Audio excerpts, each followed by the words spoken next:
আজকে আমরা তড়িৎ চুম্বকীয় তরঙ্গ বা ইএম ওয়েভ ইলেকট্রোম্যাগনেটিক ওয়েভ নিয়ে আলোচনা করব। তড়িৎ চুম্বকীয় তরঙ্গ জানার আগে আমরা একটু তড়িৎ ক্ষেত্র এবং চৌম্বক ক্ষেত্র নিয়ে একটু আলোচনা করে নিই।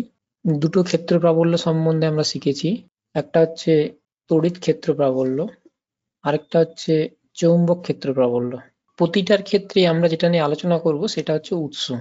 তড়িৎ ক্ষেত্র প্রাবল্যের ক্ষেত্রে আমরা গাউসের উপপাদ্য শিখেছি।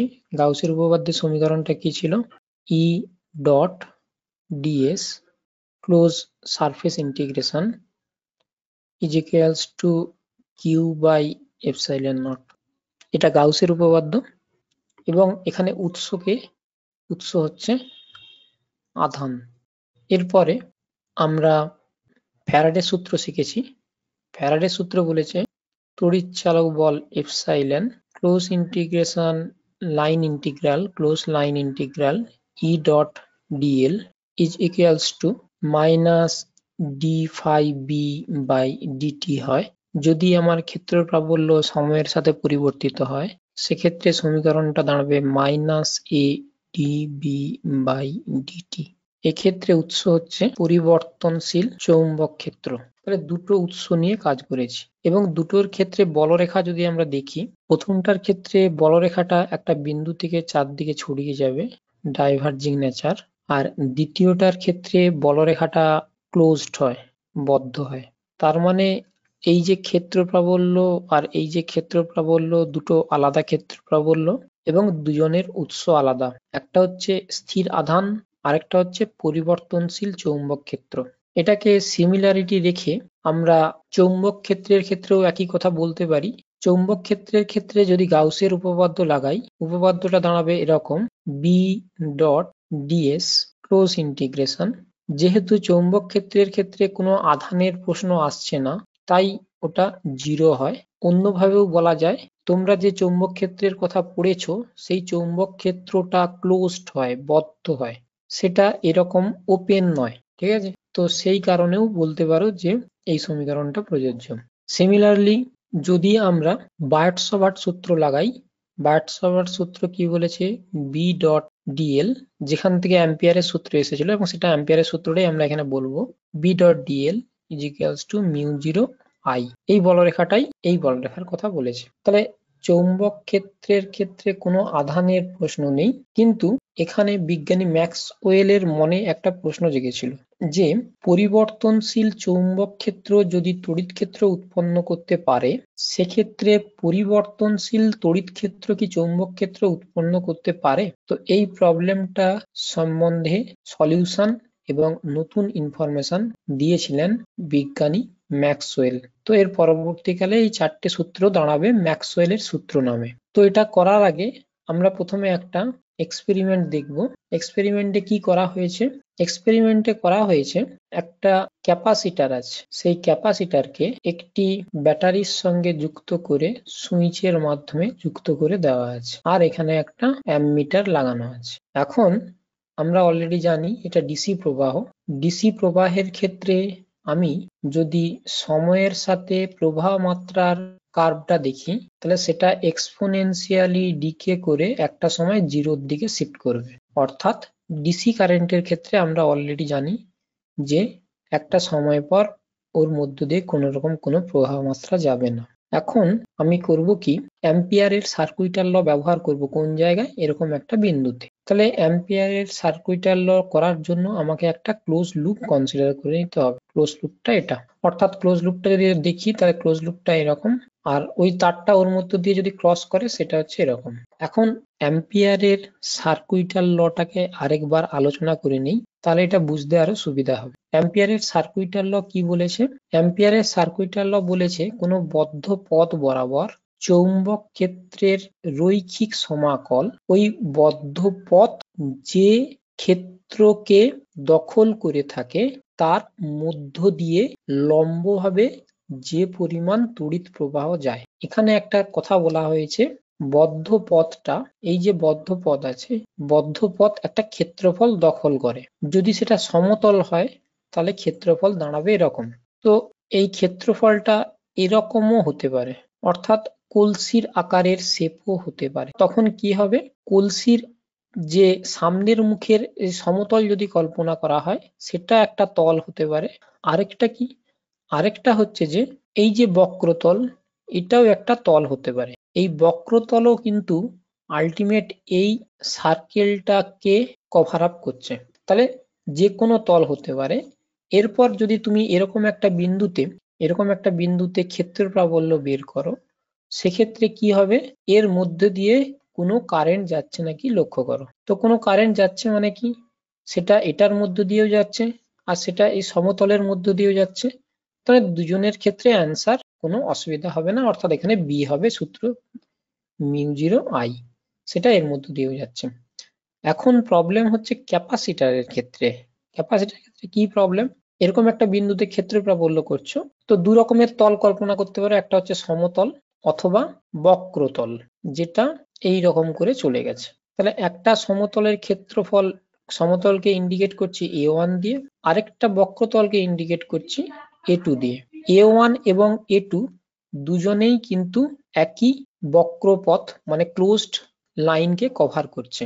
তাহলে আমি যদি প্রথমেরটার ক্ষেত্রে সূত্র লাগাই এবং এর মধ্যে দিয়ে যদি I প্রবাহ মাত্রা যায়, A1 তলের ক্ষেত্রে অ্যাম্পিয়ারের সার্কুইটাল ল যদি লাগাই, তাহলে সূত্রটা দাঁড়াবে এরকম, B.dl close integration is equals two μ0I, কারণ এই আইটা এই সমতলের মধ্য দিয়ে যাচ্ছে। কিন্তু ভালো করে লক্ষ্য করো, যদি এই বক্রতলটা কনসিডার করি, এটা A1 এর জন্য, যদি বক্রতলটা কনসিডার করি তাহলে অ্যান্সারটা কি দাঁড়াচ্ছে, B.dl close integration is equals two 0, কারণ এই বক্রতলের মধ্যে কোনো কারেন্ট যাচ্ছে না। তার মানে একটা বিন্দু আমার একটা, এই বিন্দুতে এ তলের জন্য ক্ষেত্র প্রাবল্য একটা আছে, আবার A2 তলের জন্য ক্ষেত্র প্রাবল্য নেই। মানে একই বিন্দুতে দুটো আলাদা আলাদা ক্ষেত্র প্রাবল্য হতে পারে না। তার মানে অঙ্কের মধ্যে বা সূত্রের মধ্যে কোথাও কোনো একটা গলদ আছে।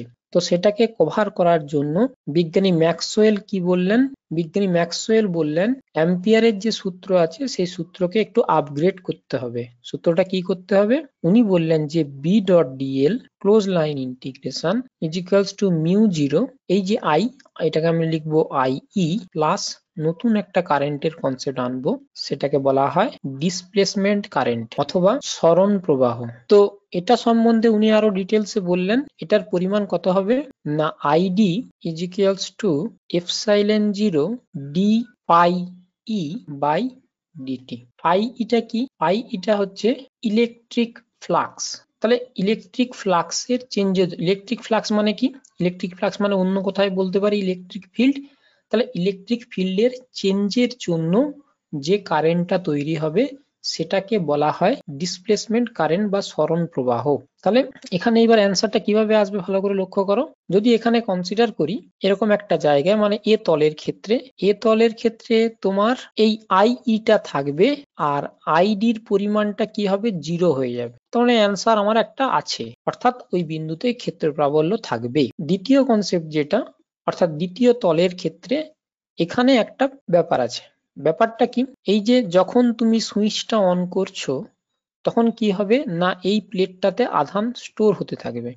আধান যত বাড়তে থাকবে তত এদের মাঝখানে ক্ষেত্র প্রাবল্যের মান সেটা কি হবে, ক্রমশ পরিবর্তন হতে থাকবে।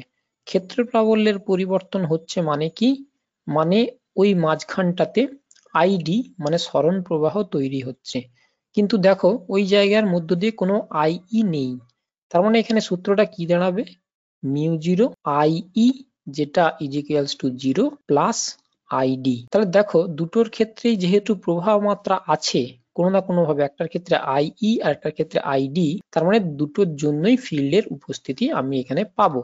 তার মানে কি হলো, সূত্রটা আমি গুছিয়ে গাছিয়ে ঠিকঠাক করে দিলাম। ফলে সূত্রটা কি দাঁড়াচ্ছে, এই সূত্রটা দাঁড়াবে IE প্লাস ID।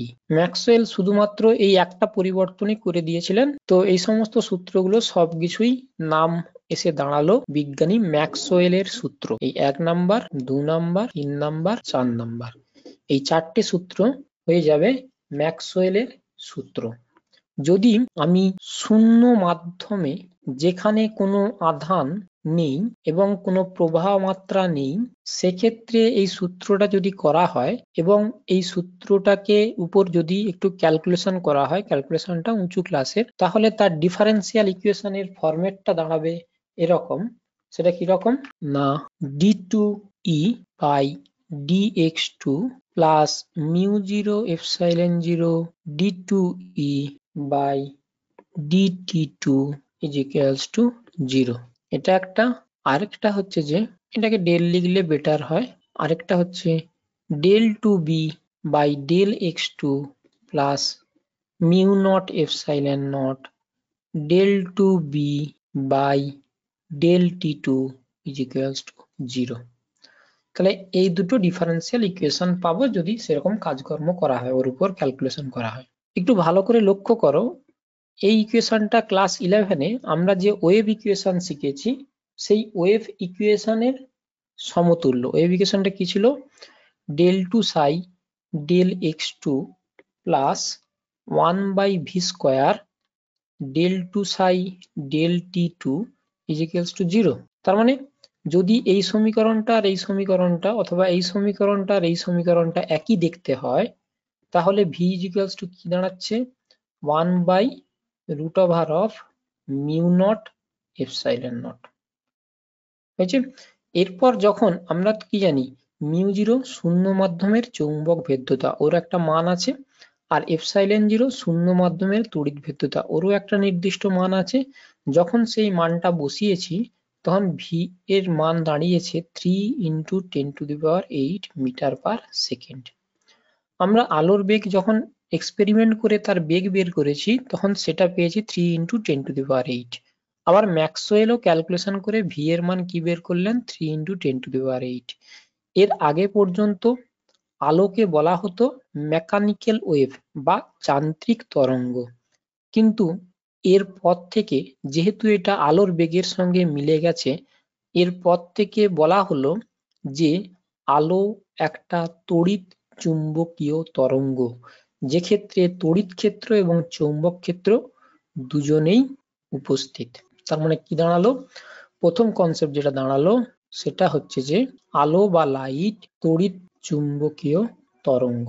এরপর আমরা কি জানি, দ্বিতীয় কনসেপ্ট কি পেলাম, দ্বিতীয় কনসেপ্ট পেলাম যে তার শূন্য মাধ্যমের বেগ 1/√of μ0 epsilon 0। তাহলে কোনো মাধ্যমের মধ্যে তার বেগ কত হবে না, সেটা হবে 1/√μ epsilon naught। মিউ হচ্ছে যে ওই মাধ্যমটার চৌম্বক ভেদ্যতা, আর এপসাইলন নট হচ্ছে যে ওই মাধ্যমের তড়িৎ ভেদ্যতা। আচ্ছা, আরেকটা কনসেপ্ট আমরা জানি, সেটা কি, সেটা হচ্ছে যে কোনো একটা মাধ্যমের প্রতিসরাঙ্ক, সেটাকে আমরা যদি n দ্বারা লিখি, ইজ ইকুয়ালস টু দাঁড়ায় c/v। তাহলে এই মানগুলো বসিয়ে দিচ্ছি এখান থেকে, 1/√of μ0 epsilon naught into 1/√of mu epsilon। epsilon naught হবে না, epsilon হবে ওই মাধ্যমের। তাহলে এটা কি দাঁড়াচ্ছে, এটা দাঁড়াচ্ছে মিউ আর epsilon r। তাহলে ওই মাধ্যমের আপেক্ষিক তড়িৎ ভেদ্যতা এবং চৌম্বক ভেদ্যতার উপর নির্ভর করে। এই সূত্রটার গুরুত্বটা কোথায়, এই সূত্রটার গুরুত্বটা হচ্ছে যে আগে যা কিছু আমরা বের করতাম n এর মান, সেটা এক্সপেরিমেন্ট করে বের করতাম, এক্সপেরিমেন্টের সাহায্যে n এর মান বলতাম। কিন্তু বর্তমানে আমরা কি করছি না, যদি কোনো মাধ্যমের মিউ আর এবং এপসাইলন আর জানা থাকে, তাহলে আমরা এই সূত্রটা লাগিয়ে সরাসরি ক্যালকুলেশন করে আমরা সেখান থেকে n বা প্রতিসরাঙ্কের মান বের করতে পারবো। আর সব থেকে বড় কথা, ভালো করে লক্ষ্য করো, প্রতিসরাঙ্কটা আমরা পেয়েছি প্রতিসরণের ক্ষেত্রে, আলোর বেন্ডিং ঘটনা ঘটে, সেটা কিভাবে লক্ষ্য করো, ইলেকট্রিক্যাল আর ম্যাগনেটিক প্রপার্টি উপর নির্ভর করছে। এটাই এই সূত্রের মাহাত্ম্য। এরপর তৃতীয় নাম্বার কনসেপ্ট, তৃতীয় নাম্বার কনসেপ্ট কি, যেহেতু এটা ওয়েভ ইকুয়েশন, তাহলে ওয়েভ ইকুয়েশনের ক্ষেত্রে আমি তার সলিউশন জানি, তাহলে তার সলিউশনটা আমরা বলবো এরকম, E naught sine omega t minus k z into x cap. Similarly B is equals to B naught sine omega t minus k z into y cap. তাহলে এই দুটো হচ্ছে সলিউশন। তো এই সলিউশনটার দিকে একবার তাকাও। তো এইগুলোকে বলা বিস্তার বা অ্যামপ্লিটিউড। আচ্ছা, আর কি? ই মানে ক্ষেত্র প্রাবল্য যদি এক্স অক্ষ বরাবর, এটা আই ক্যাপ, এটা জে ক্যাপ, আর এটা কে ক্যাপ। ক্ষেত্র প্রাবল্য যদি এক্স অক্ষ বরাবর ভাইব্রেট করে, তড়িৎ ক্ষেত্র প্রাবল্য, আর চৌম্বক ক্ষেত্র প্রাবল্য যদি ওয়াই অক্ষ বরাবর ভাইব্রেট করে। এটা লক্ষ্য করো, এটা এক্স অক্ষ বরাবর ভাইব্রেশন হচ্ছে, অর্থাৎ এক্স জেড তলে, আর এটা ওয়াই অক্ষ বরাবর ভাইব্রেট হচ্ছে, অর্থাৎ ওয়াই জেড তলে। এইরকম যদি ঘটনাটা ঘটে, তাহলে ওই তরঙ্গটা জেড ক্যাপ বরাবর প্রোপাগেট করবে। তো এখানে দু একটা জিনিস বলে দেই পরীক্ষার জন্য, যেটা ইম্পর্টেন্ট সেটা হচ্ছে যে এখানে যে টার্মটা থাকবে, এটা এক্স ওয়াই জেড কিছু যেটা থাকতে পারে, যে টার্মটা থাকবে সেই দিক বরাবর প্রোপাগেট করে তরঙ্গটা। ক্যাপ মানে চৌম্বক ক্ষেত্র প্রাবল্যের অভিমুখ হবে, এটা তড়িৎ ক্ষেত্র প্রাবল্যের অভিমুখ হবে, এটা চৌম্বক ক্ষেত্র প্রাবল্যের অভিমুখ হবে, এটা বিস্তার। সব থেকে ইন্টারেস্টিং ব্যাপার এই জায়গাটা লক্ষ্য করো, এটা আর এটা দুজনের ক্ষেত্রেই দশা একই, তার মানে দুজনেই সমদশায় থাকবে। প্রথম কনসেপ্ট। দ্বিতীয় কনসেপ্ট কি? ই এবং বি তারা পরস্পরের উপর লম্ব, একজন যদি এইদিকে হয় তাহলে একজন এইদিকে ভাইব্রেট করবে। তৃতীয় কনসেপ্ট কি? সেটা হচ্ছে তির্যক তরঙ্গ বা ট্রান্সভার্স ওয়েভ। তির্যক তরঙ্গ, লক্ষ্য করো এই দিক বরাবর প্রোপাগেট করছে আর ভাইব্রেশন হচ্ছে এই দিক বরাবর অথবা এই দিক বরাবর লম্ব হবে। তাহলে এটা হয়ে গেল তির্যক তরঙ্গ। তৃতীয় নাম্বার কনসেপ্ট কি? তৃতীয় নাম্বার কনসেপ্ট হচ্ছে যে প্রোপাগেশন, বা এটা তরঙ্গটা কোন দিক বরাবর প্রোপাগেট করছে? Propagation along Z Axis. Z অক্ষ বরাবর তরঙ্গটা কি করছে না প্রোপাগেট করছে। আচ্ছা, এটা হলো তৃতীয় নাম্বার কনসেপ্ট।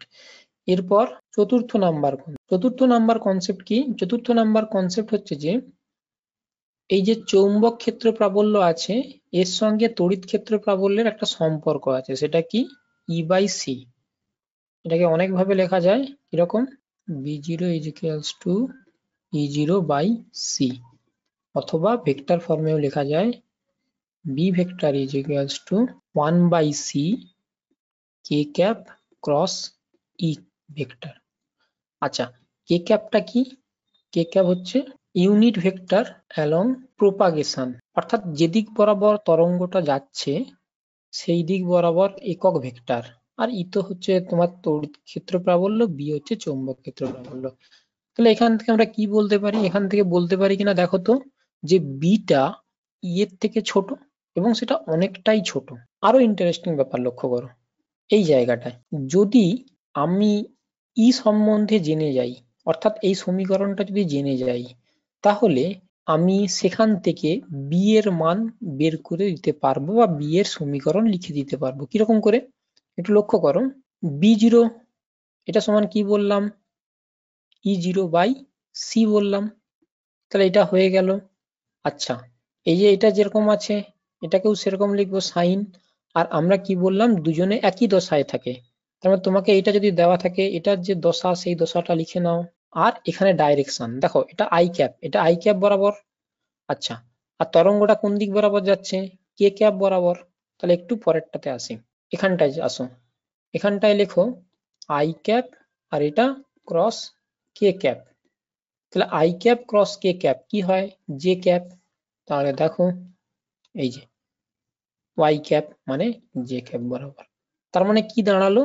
তার মানে যেটা দাঁড়ালো সেটা হচ্ছে যে এই সমীকরণটা আমাকে একটা ইনফরমেশন বললো, কেবলমাত্র তড়িৎ ক্ষেত্র প্রাবল্য জানলেই হবে। কারণ তড়িৎ ক্ষেত্র প্রাবল্য যদি জেনে যাই সমীকরণটা, তাহলে আমরা কি করব? সেক্ষেত্রে চৌম্বক ক্ষেত্র প্রাবল্যের সমীকরণ বের করে নেব। তাই বেশিরভাগ ক্ষেত্রে, যেমন পোলারাইজেশন যে চ্যাপ্টারটা আছে, সেই চ্যাপ্টারে আমরা যখন কথা বলবো যে আলোর plane of vibration x cap বরাবর কি ওয়াই ক্যাপ বরাবর, সেটার মানে দাঁড়াচ্ছে যে তড়িৎ ক্ষেত্র এক্স ক্যাপ বরাবর অথবা ওয়াই ক্যাপ বরাবর ভাইব্রেট করছে। ঠিক আছে? তার মানে আমরা চৌম্বক ক্ষেত্র ওখান থেকে বলে দেবো। তাই একটা ইনফরমেশন, অর্থাৎ তড়িৎ ক্ষেত্রের ইনফরমেশনটা জানলেই হবে। এই জন্য আমরা এটাকে নাম দিই, বা তড়িৎ ক্ষেত্রের ভেক্টরটাকে আমরা অন্যভাবে বলি, সেটাকে বলি পোলারাইজেশন ভেক্টর। অর্থাৎ আমি শুধু বললাম যে একটা পোলারাইজড লাইট আছে, সেই পোলারাইজ লাইটটা ওয়াই তলে ভাইব্রেট করছে। তার মানে কি, তার চৌম্বক ক্ষেত্র ওয়াই তলে ভাইব্রেট করছে, এবং আলোটা যেই দিকে প্রপাগেট করছে সেই ইনফরমেশনটা যদি আমি পেয়ে যাই, তাহলে সেখান থেকে বি এর ভাইব্রেশন এবং বি এর ইকুয়েশন সবগুলোই বের করে নেব। তাই আমরা যখন আলোর ক্ষেত্রে বলি দুটো ক্ষেত্র এখানে কম্পন করে, তড়িৎ ক্ষেত্র এবং চৌম্বক ক্ষেত্র, কিন্তু একটা অপরটার সঙ্গে রিলেশন আছে বলেই কেবলমাত্র তড়িৎ ক্ষেত্র নিয়েই আমরা আলোচনা করব। ঠিক আছে, এরপরে আমরা আসছি শক্তি ঘনত্ব বা শক্তি নিয়ে, শক্তি বা এনার্জি। আমরা জানি একক আয়তনে সঞ্চিত তড়িৎ ক্ষেত্রের জন্য শক্তির পরিমাণ হাফ এপসাইলন 0 স্কয়ার এবং একক আয়তনে সঞ্চিত চৌম্বক শক্তির পরিমাণ 1/2 μ0 বি স্কয়ার। তাহলে আমরা এটাকে যদি একটু লিখে নিই, 1/2 epsilon 0 E0 square sine square omega t minus k z. Similarly এটাকে যদি একটু লিখে নিই, half μ0 B0 square sine square omega t minus k z. তাহলে একক আয়তনে সঞ্চিত মোট শক্তির পরিমাণ কত? U is equals to UE plus UB। তাহলে ইকুয়েশনটা কি দাঁড়াবে? 1/2 epsilon 0 E0 square plus 1/2 μ0 B0 square common নিয়ে sign square omega t minus k Z. এটা এখন যদি এটার অ্যাভারেজ বের করি, তাহলে কি হবে? এই পুরোটার অ্যাভারেজ দাঁড়াবে। তো এটা অ্যাভারেজ করার পদ্ধতি আমি শিখিয়ে দিয়েছি, কনস্ট্যান্ট টার্ম বাইরে বেরিয়ে যাবে, প্লাস 1/2 μ0 B0 স্কয়ার, সাইন স্কয়ারের অ্যাভারেজ এসে যাবে। সাইন স্কয়ারের অ্যাভারেজ আমরা কি জানি? 1/2। তাহলে ইকুয়েশনটা দাঁড়াচ্ছে এরকম, 1/4 এপসাইলন 0 E0 স্কয়ার প্লাস 1/4, এইবার আমরা কি জানি? B0 সমান E0 বাই সি। তাহলে এই মানটা বসিয়ে দিচ্ছি, μ0 into E0 square by c square. ঠিক আছে, তো সি সমান কি জানি? সি সমান জানি 1/√of μ0 এপসাইলন 0। তাহলে সি এর মানটা বসিয়ে দিচ্ছি, সি এর মানটা যদি বসিয়ে দেই, 1/√, মানে √ওভার টার্মটা উঠে যাবে, μ0 ইন্টু এপসাইলন 0। μ0 টার্মটা কেটে যাবে, তাহলে অ্যান্সার দাঁড়াচ্ছে 1/4 epsilon 0 E0 square 1/4 epsilon 0 E0 square, মানে একই অ্যান্সার। তাহলে এটা দাঁড়াবে 1/2 এপসাইলন 0 E0 স্কয়ার। তাহলে একক আয়তনে সঞ্চিত গড় শক্তির পরিমাণ সেটা হচ্ছে এটা। হয়েছে? আচ্ছা, ক্লাস 11-এর যদি আমি তরঙ্গ পড়ে থাকি, তাহলে সেক্ষেত্রে একটা কনসেপ্ট আছে। কনসেপ্টটা কি না, ইন্টেন্সিটি বা প্রাবল্য, একক ক্ষেত্রফলের মধ্য দিয়ে একক সময়ে লম্বভাবে মোট যে পরিমাণ শক্তি অতিক্রম করে, সেটা কি ছিল? সেটা সমীকরণ ছিল এরকম, average energy into velocity, average energy density into velocity, এবং সেটা ইকুয়েশন ছিল ওখানে হাফ রো ওমেগা স্কয়ার এ স্কয়ার ইনটু ভি, যেহেতু এটা মেকানিক্যাল ওয়েভ ছিল। তো এখানে এই সূত্রটা কি দাঁড়াবে?